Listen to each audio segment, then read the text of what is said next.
Introduction. The Sundarbans is a mangrove forest located in the delta of the Ganges, Brahmaputra, and Meghna rivers in Bangladesh.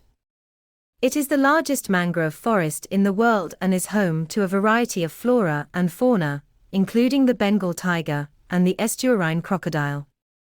The Sundarbans is also an important ecosystem, as it acts as a natural barrier against cyclones and tsunamis.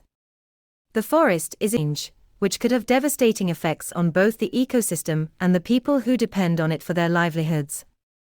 The Sundarbans is not only a natural wonder, but also a cultural heritage site for Bangladesh. It has a rich history and is home to several indigenous communities who have lived in the forest for generations.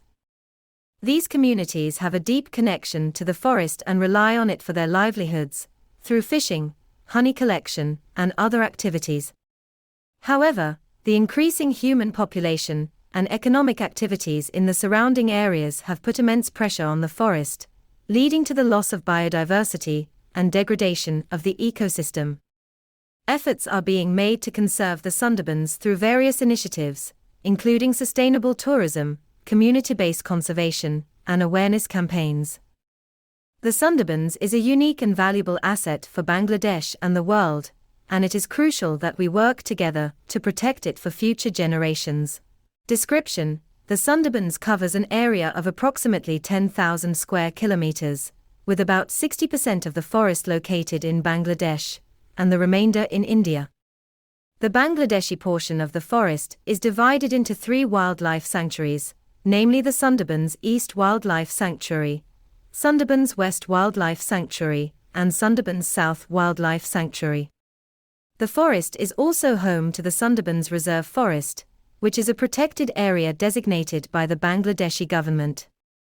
The Sundarbans is a vast and complex ecosystem that plays a critical role in maintaining the ecological balance of the region, protecting nearby communities from cyclones and other natural disasters. Cultural significance, make it a national treasure for Bangladesh against storm surges and high winds, which can cause devastating damage to estimate the exact number of trees and animals in the Sundarbans helps to regulate water flow, including evacuation plans and emergency supplies. Wild boar.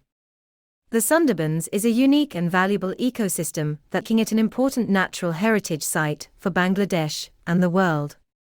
One of the most iconic animals of the Sundarbans is the Bengal tiger, which is a favorite among visitors and locals alike. The Sundarbans is home to the largest population of Bengal tigers in the world, with an estimated 100 to 200 tigers living in the forest. The Bengal tiger is an important symbol of the Sundarbans and is also a keystone species, playing a critical role in maintaining the ecological balance of the forest. Benefits of people. In addition to its ecological significance, the Sundarbans also provides several benefits to people living in the surrounding areas. The forest acts as a natural barrier against cyclones and tsunamis, protecting nearby communities from natural disasters. The Sundarbans also serves as a source of livelihood for local communities, who rely on the forest for fishing, honey collection, and other activities. The forest also attracts tourists from around the world, contributing to the local economy. However, it is important that these activities are conducted in a sustainable manner to ensure the long-term health and viability of the Sundarbans. Honey collection is an important activity for many communities living in and around the Sundarbans. The honey collected from the Sundarbans is considered to be of high quality and is in demand both locally and internationally.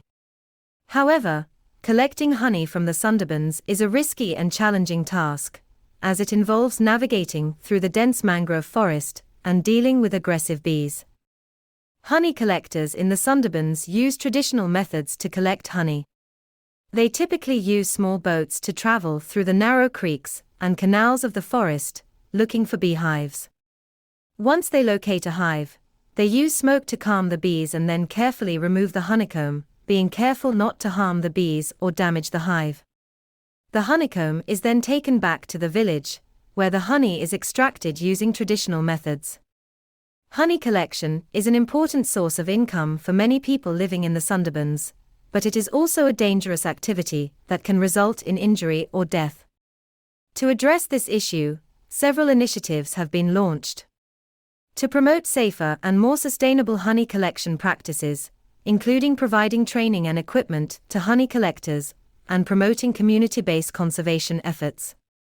These efforts not only help to protect the honeybee populations, but also support the livelihoods of local communities while ensuring the long-term health and sustainability of the Sundarbans ecosystem. In addition to honey, the Sundarbans is also home to a variety of other fruits and plants that are important for the local communities. Trees and fruits. Some of the most common fruits found in the Sundarbans include 1. Golpata. This is a type of palm tree that grows in the Sundarbans and is used for a variety of purposes, including making mats, baskets, and roofing materials. 2. Hettle. This is a type of fruit that grows on a large tree in the Sundarbans. The fruit is green when unripe and turns yellow when ripe. It is rich in vitamin C and is used to make pickles, chutneys, and jams. 3. Karamcha. This is a type of fruit that grows on a small tree in the Sundarbans. The fruit is sour and is used to make pickles and chutneys. 4. Hogla. This is a type of grass that grows in the Sundarbans and is used to make a variety of products, including mats, baskets, and ropes. 5. Kiora. This is a type of fruit that grows on a small tree in the Sundarbans. The fruit is sweet and is used to make desserts, including ice cream and pudding. These fruits and plants are not only important for the local communities, but also play a critical role in maintaining the ecological balance of the Sundarbans ecosystem. It is important that these resources are managed in a sustainable manner to ensure their long-term health and viability. It is difficult to estimate the exact number of fruits available in the Sundarbans due to its vast size and diverse ecosystem. However, there are several types of fruits that are commonly found in the forest, including golpata, hettle, karamcha, hogla, kiora, and many others. Some fruits are seasonal and are only available during certain times of the year, while others are available year-round. Many of these fruits have important cultural and economic significance for the local communities, who rely on them for their livelihoods and traditional practices. The Sundarbans is a unique and valuable ecosystem that supports a wide range of flora and fauna, including a variety of fruits that contribute to the rich biodiversity of the forest. The Sundarbans provides several benefits to the government of Bangladesh, including economic, ecological, and cultural contributions. Nuts and coconuts. The Sundarbans is also home to several types of nuts and coconuts, which are important sources of food and income for local communities. Some of the most common nuts found in the Sundarbans include betel nuts, which are used for chewing and have cultural significance in many parts of South Asia. Other nuts found in the Sundarbans include cashews, almonds, and pistachios. Yes, this on the What? all scratch of the tiger. Wow. Like a cat doing this. The tiger also loves doing this. Wow, that's so cool. Oh my god, so these are tiger scratches, guys. Yeah. Really Old old one, one. Really very old old. one. Very interesting. Those Those are mangroves. Those are mangroves. And what We have lilies also. is a lake here? 334 kinds of mangrove trees exist in Sundorbon. All the mangrove trees are beels. So, do you say that here might tiger come and have water? The peoples of the forest